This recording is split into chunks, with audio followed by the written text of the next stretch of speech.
Hello everyone, welcome to Harsha की class. आज हम देखेंगे क्लास 7th साइंस का chapter number 12 reproduction in plants.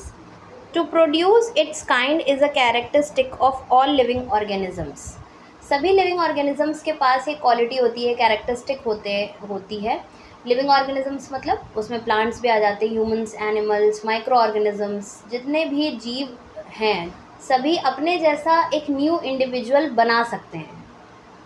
इसी प्रोसेस को हम कहते हैं reproduction. The production of new individuals from their parents is known as reproduction. अपने जैसा एक न्यू इंडिविजुअल को प्रोड्यूस करना, इसको ही हम रिप्रोडक्शन कहते हैं। But how do plants reproduce? तो प्लांट्स कैसे रिप्रोड्यूस करते हैं, हम बेसिकली इस चैप्टर में यही देखेंगे कि प्लांट्स कैसे रिप्रोड्यूस करते हैं। There are different modes of reproduction in plants. कुछ मोड्स होते हैं, कुछ तरीके होते हैं रिप्रोड्यूस करने के, तो वो तरीके ही हम डिस्कस करेंगे।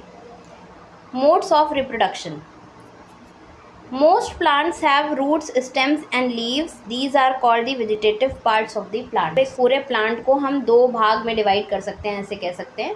एक दो सेक्शन हो गया वेजिटेटिव पार्ट्स का, जिसमें कि कौन कौन से हिस्से आते हैं प्लांट के, रूट्स, स्टेम्स एंड लीव्स। ठीक है, जड़ें और जो प्लांट का ट्री का जो तना होता है और जो लीव्स होती हैं, पत्तियां, ये सब किस में आ जाती हैं, वेजिटेटिव पार्ट्स में आते हैं। और दूसरा जो कैटेगरी होता है वो होता है रिप्रोडक्टिव पार्ट्स का। इसमें फ्लावर्स आते हैं। Flowers are the reproductive parts of the plant. Are perform the function of reproduction in plants. Flowers किस में कन्वर्ट हो जाते हैं, जब कुछ ग्रोथ हो जाती है तो प्लांट्स में फ्लावर्स लग जाते हैं, और उसके बाद क्या होता है, वही फ्लावर्स किस में टर्न हो जाते हैं, फ्रूट्स में टर्न हो जाते हैं, और इन्हीं फ्रूट्स के अंदर होते हैं सीड्स। तो ये से आगे चल के जर्मिनेट करते हैं और न्यू प्लांट में रिप्रोड्यूस हो जाते हैं। तो इस वजह से फ्लावर्स को reproductive parts of the plant कहा जाता है। So there are several ways by which plants reproduce their offspring. These are categorised into two types. तो दो तरीके से रिप्रोडक्शन होता है प्लांट्स के अंदर, एसेक्सुअल और दूसरा sexual reproduction. In asexual reproduction plants can give rise to new plants without seeds. तो एसेक्सुअल रिप्रोडक्शन जो होता है उसमें प्लांट्स एक न्यू इंडिविजुअल को रिप्रोड्यूस करते हैं, बट इसमें सीड्स का यूज़ नहीं होता है। बिना सीड्स के ये प्लांट्स रिप्रोड्यूस कर लेते हैं एक न्यू इंडिविजुअल प्लांट्स को। Whereas in sexual reproduction new plants are obtained from seeds. तो ये डिफरेंस है एसेक्सुअल और सेक्सुअल रिप्रोडक्शन में, कि सेक्सुअल रिप्रोडक्शन में प्लांट्स जो है वो रिप्रोड्यूस करते हैं without the usage of seeds, whereas in sexual reproduction seeds से ही न्यू प्लांट्स रिप्रोड्यूस होते हैं। New plants always grow from seeds. पहली को लगता है कि जो न्यू प्लांट्स हैं वो सिर्फ और सिर्फ बीज से ही तैयार होते हैं, but she has never seen the seeds of sugarcane. But कुछ चीज़ें हैं ऐसी, जैसे कि गन्ना, शुगर केन, उसमें तो सीड नहीं होता है। पोटैटो, आलू में सीड नहीं होता है ना। या रोज़ का जो प्लांट होता है उसमें भी सीड्स नहीं होते हैं, मीन्स उसमें पॉलेंस नहीं होते हैं। तो अब पॉलेंस क्या है वो आगे हम डिस्कस करेंगे। तो फिर ये प्लांट्स कैसे रिप्रोड्यूस करते हैं, तो अब हम इसी मोड ऑफ रिप्रोडक्शन को डिटेल में पढ़ेंगे कि एसेक्सुअल रिप्रोडक्शन होता कैसे है। In asexual reproduction new plants are obtained without the production of seeds. Okay, अब सबसे पहला जो इसमें मेथड है वो है वेजिटेटिव प्रोपगेशन का। तो एसेक्सुअल रिप्रोडक्शन के कुछ मेथड्स होते हैं, तो नंबर 1 मेथड जो है वो है vegetative propagation. It is a type of asexual reproduction in which new plants are produced from the roots, stems, leaves and buds.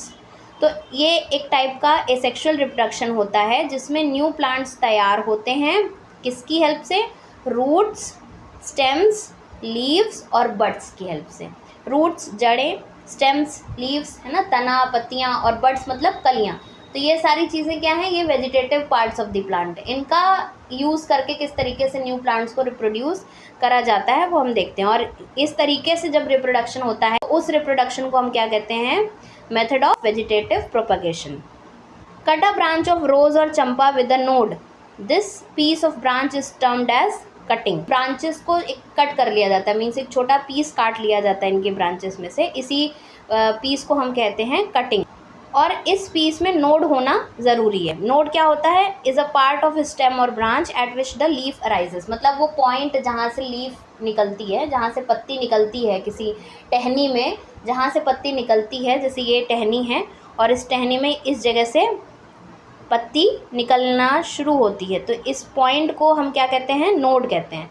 तो हमें ऐसी कटिंग लेनी है जिसमें नोड हो। फिर क्या करना है, इस कटिंग को सॉइल के अंदर, मिट्टी के अंदर गाड़ देना है। फिर इसको वाटर करना है और ऑब्जर्व करना है। तो कुछ दिनों में क्या होगा कि एक नया प्लांट यहाँ से डेवलप करने लगेगा। देखिए ये है नोड, है ना, जहाँ से पत्ती निकलनी शुरू होती है। इसी तरीके की सेम एक्टिविटी आप मनी प्लांट के साथ भी कर सकते हैं। You must have seen flower buds developing into flowers.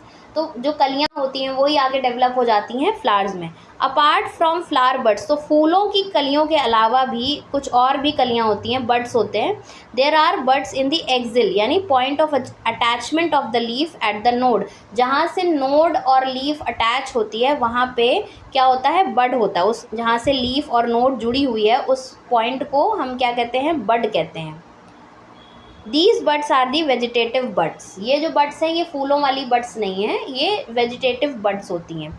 A bud consist of short stem around which immature overlapping leaves are present. ये जो बड होती हैं ये बहुत इमेच्योर लीव्स का एक कलेक्शन होता है ना। यहाँ से बहुत सारी इमेच्योर लीव्स, छोटी छोटी लीव्स जो है आपस में इकट्ठी होकर निकलती हैं, उसको कहते हैं वेजिटेटिव बड। और यही वेजिटेटिव बड्स न्यू प्लांट्स को भी राइज कर सकती हैं ना, यहीं से ही न्यू प्लांट्स तैयार होते हैं। देखिए ये स्टेम है ना, ब्रांच है, और ये लीफ है। तो ये वाला जो हिस्सा है ये क्या है, नोड। अब इसी नोड में क्या है, वेजिटेटिव बड निकली हुई है। ये जो चीज़ दिख रही है ये क्या है, वेजिटेटिव बड। अब यहीं से ही न्यू प्लांट उगना शुरू हो जाता है। ये है स्टेम कटिंग ऑफ रोज। इसी तरीके से take a fresh potato, observe the scars on it with the help of magnifying glass. तो आपने देखा होगा पोटैटोज़ में बीच बीच में क्या होता है, मार्क्स होते हैं ना, गोल गोल, ये इस तरीके के छोटे छोटे से गड्ढे टाइप के होते हैं। ये क्या होते हैं, इनको हम आइस कहते हैं पोटैटो की। These scars are also called eyes. Cut the potato into small portions each with an eye and bury them in the soil. तो आपको पोटैटो का पीस कट करना है जिसमें ये आई हो, आई मीन्स ऐसा स्कार जो है ये हो, और इसको मिट्टी के अंदर बरी कर देना है। और उसके बाद इसको वाटर करना है। कुछ दिनों बाद इसमें से क्या होता है, इस तरीके के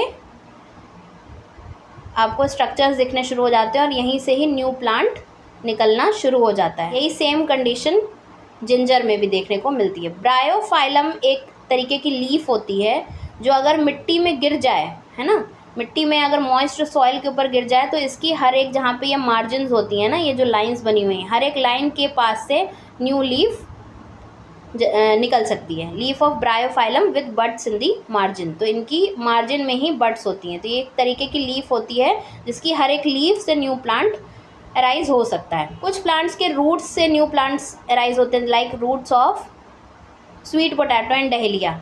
इनके जड़ों से न्यू प्लांट्स निकलते हैं। Plants such as cacti reproduce new plants when their parts get detached. तो जैसे जो कैक्टस है उसका कोई भी पार्ट डिटैच करके आप उसको मिट्टी के अंदर लगा दीजिए तो हर एक पार्ट से न्यू प्लांट रिप्रोड्यूस हो सकता है।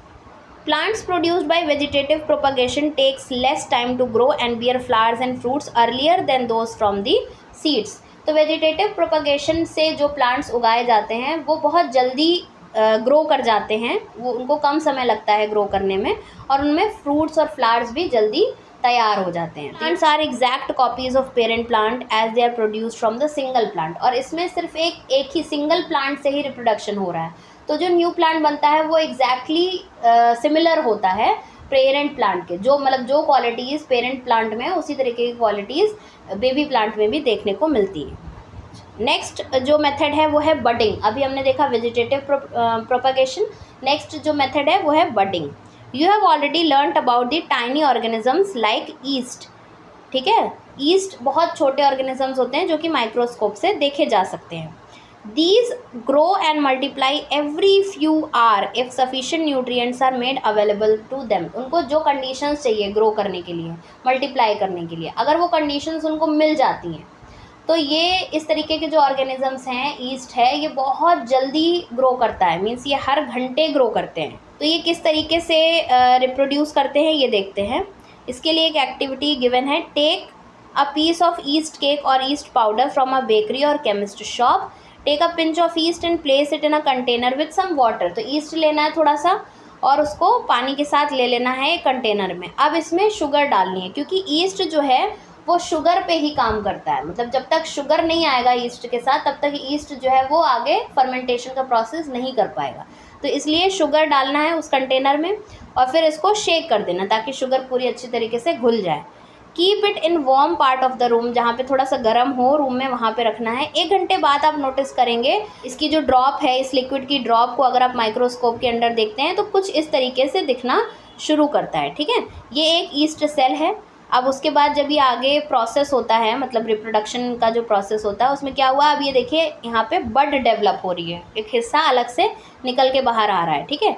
अब ये देखिए बिल्कुल एक सेपरेट बड तैयार हो रही है और ये सेपरेट बड क्या करती है, फिर अपने आप को डिटैच कर लेती है। मतलब जो ईस्ट सेल था इसमें से एक बड तैयार हुई और ये अलग हो गई, मतलब अब यहाँ पे एक दूसरा ईस्ट तैयार हो गया है, ठीक है। तो इस तरीके से ये जो प्रोसेस है ये बहुत जल्दी जल्दी होता है। इस तरीके से बहुत सारे ईस्ट मल्टीप्लाई हो जाते हैं, मतलब बहुत सारे ईस्ट का रिप्रोडक्शन हो जाता है, बिल्कुल ऐसे चेन ऑफ बड्स भी बन जाती है।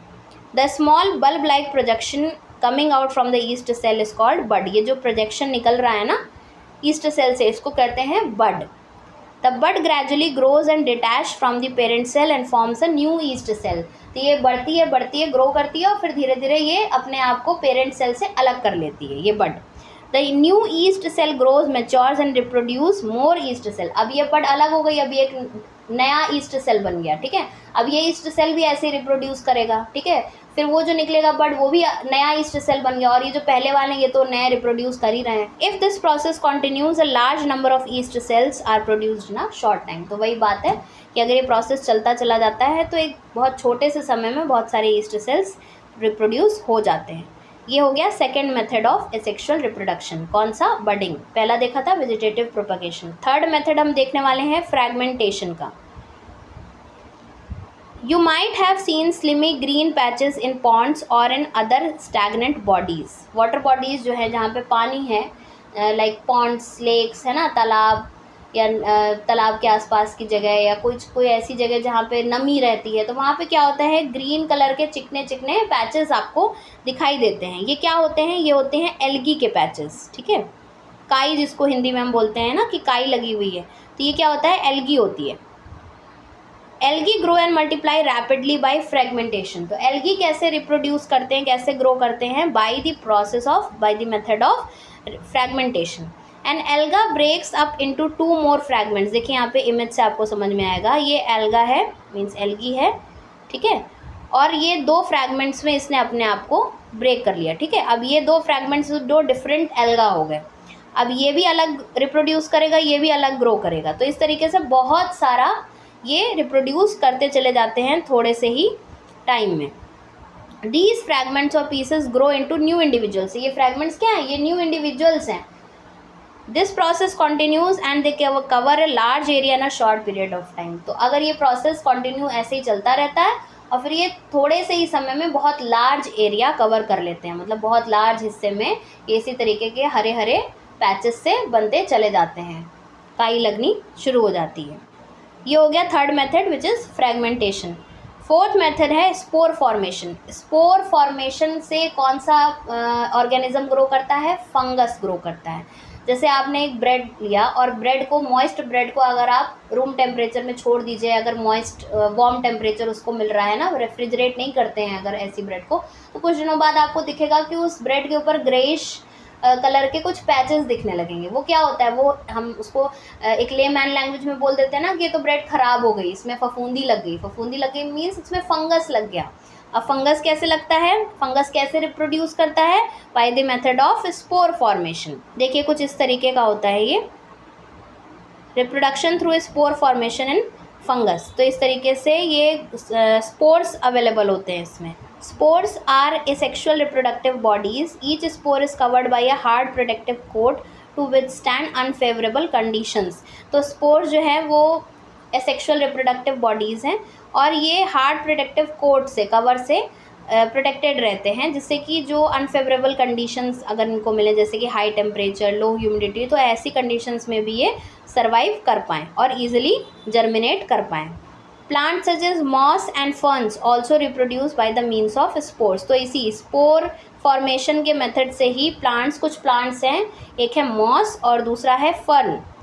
ये जैसे यहाँ पे आपको जो डायग्राम में दिख रहा है ये फर्न है। रिप्रोडक्शन थ्रू स्पोर फॉर्मेशन इन अ फर्न। फर्न में इस तरीके से ये देखिए स्पोर्स दिख रहे हैं। तो ये जो प्लांट्स हैं मॉस और फर्न, ये स्पोर फॉर्मेशन के मेथड से ही रिप्रोड्यूस करते हैं। तो अभी हमने एसेक्सुअल रिप्रोडक्शन का पार्ट पूरा कंप्लीट कर लिया है कि प्लांट्स कैसे एसेक्सुअली रिप्रोड्यूस करते हैं। नेक्स्ट पार्ट में हम देखेंगे कि सेक्सुअल रिप्रोडक्शन किस तरीके से होता है प्लांट्स में। एक्सप्लेनेशन अच्छा लगा हो तो वीडियो को लाइक करिए और अपने फ्रेंड्स के साथ भी शेयर करिए। Thank you.